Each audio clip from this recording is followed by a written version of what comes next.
of indigenous descent. Okay, so you said Res Dot Oh no, Incorporated? Res Dot Incorporated. So you're Dot. very business minded, I could tell. Yes. So you started out with a magazine, or you started out with something else first? No, I started out 15 years ago. I was in the military. I have to tell this story. So I was in the military. I was in the Army, and I came home on leave one year, and we were living in Shiprock. It's in New Mexico, and I'm a mama's boy. So I went home, we visited my mama, and I was hanging out with her, and she turned to me and she goes, "You know, son, you're the dumbest person I know." And then she turned around and walked away from me. And I was like, what the heck? Here I am, I'm feeling all big-headed. I'm her baby boy, in the Army. Soldier boy. And and she tells me that. It was just a blow, and I was like, what? So she told me, she was like, well, when we were poor, and it was just the two of us, and we lived on nothing but potatoes, and we were struggling, and you didn't have nothing, no money, and you would go down to the trash dump or wherever, and you would find pieces of stereos, and you would piece together your recording studio, and you would record music and record people. And now that you're in the military, you have all this money. I guess people think people in the military have a lot of money. So you're in the military now, and all you're doing is drinking it away and chasing women. And so that made me think. When I left, I was like, man, you know what? I really am just pissing away my money. I'm not doing nothing with it. I mean. Were you raised on a reservation? Yes, whole life. Okay. So that's where your mom was when you went to visit her. Yeah. Shiprock is a border town on the Navajo reservation. It's just exactly right, almost as if you just drive a few miles down the road, you're going to be off the reservation. So it's a border town between, right next door to 30 miles away from Farmington, New Mexico, which is the closest town or city. So your mom was a big influence on you. And so then what was your first venture after that? My first business venture was the record label. I'd gone back, obviously leave ended. Went back to normal, regular military duty. And so there was one other incident that catapulted it. I was in South America. We were doing some jungle warfare training. And I had, I still remember his name, Sergeant Davis, turns to me, and he was all like, Tito, you should re-enlist. And I was like, why? He said, because this is the only thing you're ever going to be good at. And I thought to myself, man, this is what I'm going to be good at. Falling down hills, carrying large rucksacks, going through the deserts in the Middle East. This is what I'm good at. And not to disrespect anybody in the military, but I know for a fact I was born for larger, greater things. So it made me think about what my mom said. And I thought to myself, you know what? I must be the dumbest person in the world if I have this type of genius, and this is what somebody is saying that all I'm worth. This is what I'm going to be good at. So when I got back to stateside, I was in Station Fort Lewis, Washington, and I decided that I want to venture back into music. So I started my first company, which was called Res Dot Incorporated. And that was recording music? Yes, a record label. And did you record your own music? I did. I actually became my sole artist on the company for a while. Well, that works. Yeah. Well, what it was is I was really frustrated with hearing a lot of native rappers. I wanted to hear more native rap, and that's how I started out. It was kind of an odd transition because historically I've been a metalhead into death metal, punk rock, all this stuff. But I figured, you know what? I don't got a band. Because most people I meet, try to form a band, they just want to smoke weed all day, or they want to drink all day, or just talk about what they want to do. I actually want to get and do it. I want to do it. And so I figured, well, hip-hop's easy. It's the easiest thing in the world. It's like doing karaoke. I can do that, And I figured I can rap, and I'm going to teach myself how to rap better than most of these jokers that run around the street. Not to sound disrespectful, but I just felt like when you come from a mentality of like, I'm worth more, you have that mentality of like, I can do better. Right. And so I just taught myself how to flow, how to rap, how to structure lyrics in an organized sense that made sense. And I started going out pushing the idea of the label. Because I never wanted to be the star of the company. I never wanted to be, the rapper, And I just went out searching for artists, and I found different artists, like Mac Fox. I signed a guy named Mac Fox. Came from the Midwest, and Kickapoo Rez. And so he was a big native dude. That's what I wanted. I was like, man, as a native man, I want that. I want to look at a native brother who's tall, big, good looking, and when other non-natives look at him, they can say, "It's a pretty cool guy. It's marketable." So then you started the magazine. It's kind of hard to answer that question. You know what? It's coming from the idea that when I attack all these different things, I look at it with the perspective that most people view indigenous people across the board as simple-minded, one-dimensional, and that's it. So when we do anything with the magazine company, we attack it with a punk rock attitude, a do-it-yourself attitude of get it done. Don't rely on anybody else. Let's make it happen. But we attack it with the idea that this has to be the world premiere. Everything we do is a world premiere. It's greater and larger than life. This is the thing that because when I look at it, I think about it when I'm a little kid.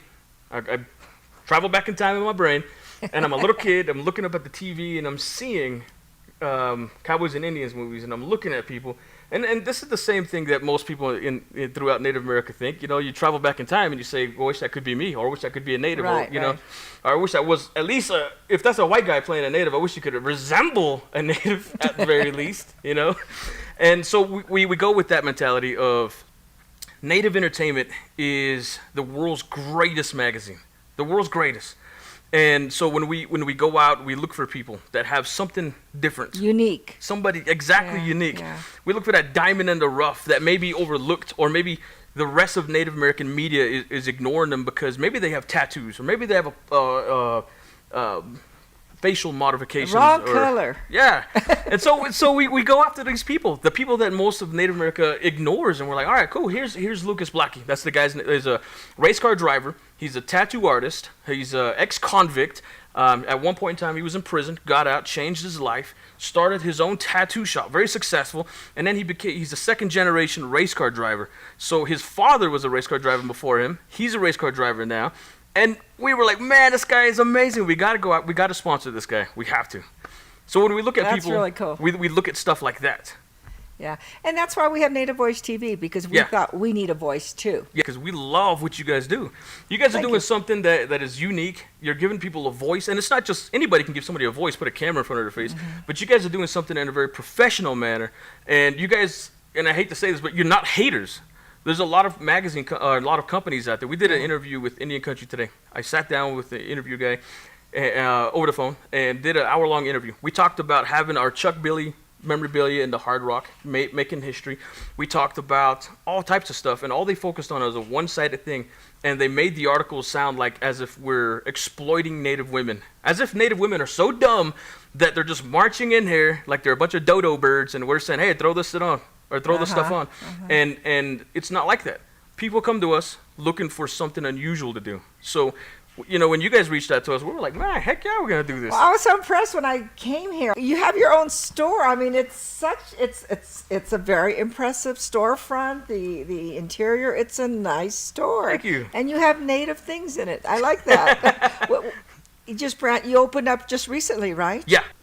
Well, in order to describe what we do at the retail facility, we have to backtrack a little bit on what we've done historically as a company, because it matters to what we have in here and what you see on the walls and stuff. So 5 years ago when we started out of the house, just like everybody started a company. Sure. We started out of the house, and for 4 years, we were out of the house. That's all we did.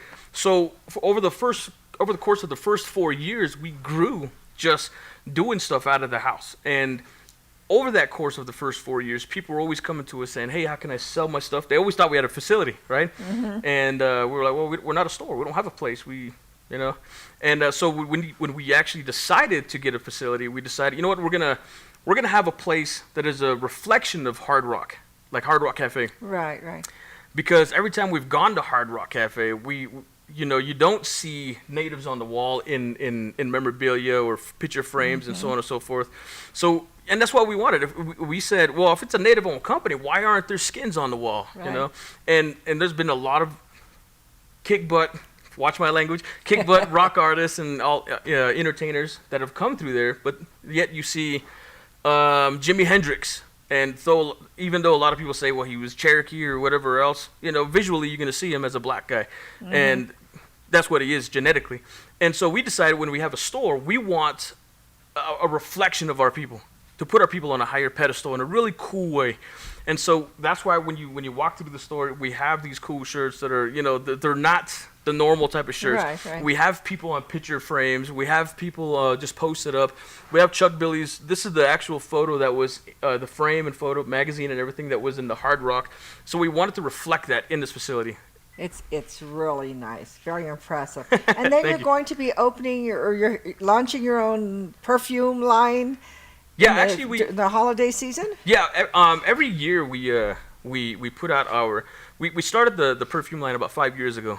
It's called Indian Honey, and every year around this time we put it back out for sale, and we do pretty good on sales. And it's mostly a novelty thing, you know, because it's just the idea of, hey, here's a perfume, you know. Yeah, native perfume. Yeah, a native perfume. And so we have Indian Honey. We're getting ready to launch it. We've been working on this for a little while. Tribal Passion and Native Passion. And Native Passion came out of the idea that a lot of Native women say that Native men ain't passionate. We're not romantic.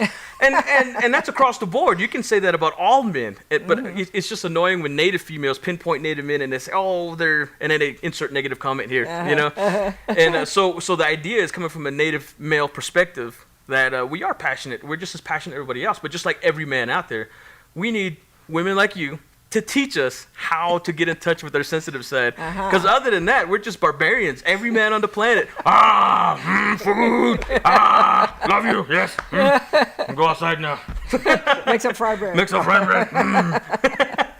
So what are your future plans for the magazine? I see you're always growing, which is wonderful, and it's always in a very positive way to promote Native people in, in different areas. As far as the retail facility is concerned, we would like to have franchises, not only just in the United States, but all over the world, with stuff that is made primarily by indigenous people. We want to put money back into indigenous people's hands. Good. It's no good to us if some white guy or black guy is saying, here, I made some native stuff. Oh, cool, great. Hollywood's doing that too. You know? Exactly. We want to put money in your pocket, in your hand. We want to see billionaires, native billionaires. We want to encourage when people come in here, we want them to be so proud that they're native, to be able to, as a native female, to look at another native man and say, I want to hook up with that dude. As a native male, to see another native male and say, another vice versa, you know what I mean? To look at them and be able to say, I want to hook up, right? So it's going to be like a chain of Native entertainment magazines like the Hard Rocks, but it'll be Native Rocks? in that capacity, yeah. We just want to encourage people to be able to say, without sounding corny, but to be able to come in and be able to say, dang, some cool stuff, whether they're native or not. To be able to come in and be able to appreciate us for who we are, because in our facility, we're trying really hard to not have any type of stereotypical stuff. We don't want to exploit the culture in any way. So you're never going to see a female with war paint and buckskin stuff and whatever else. To us, that's exploiting the culture. That's exploiting our race. And there's enough people in Hollywood doing that. There's enough non-natives doing that. Right. And we don't want to do that. So we're showcasing people in suits and ties, shirts just like this. Regular people doing stuff. People have tats on their neck. Lucas Blackie, we were talking about him earlier, is a tattoo artist. He's just inked up. Yeah, I saw that, yeah. He is inked up. And he has some really cool artwork. And, so we want the stores to be found globally. As a magazine company, we want to challenge companies like Rolling Stone and Maxim for their #1 spot. And we're doing pretty good so far, because nationally we have a 47% sell-through rate. Normally, even the top magazines have a 35 to 45% sell-through rate. We have a 47% sell-through rate. And that is verified through our distribution company, which verifies a lot of stuff through ABC. Right. So we're always looking to expand on everything that we want to do. One of the things in the future, because we do work on a lot of TV, and I don't mean to get long-winded here, but like Native Entertainment it's not just a magazine. It's this full-fledged media company. It might sound too, my heads might be too far in the clouds, but I would love to own my own satellite, a Native Entertainment satellite. That would be wonderful. Yes. Then we'll broadcast Native Voice TV from your satellite. Yes. And you're going to have your own community television show soon, right? You're already online. Yeah, we're working on it right now. What we're doing is we're taking care of all the little nuts and bolts, and we're making sure that we can actually shoot a full season with the regular people and get everything booked up and everything taken care of. But right now we're online. We've been online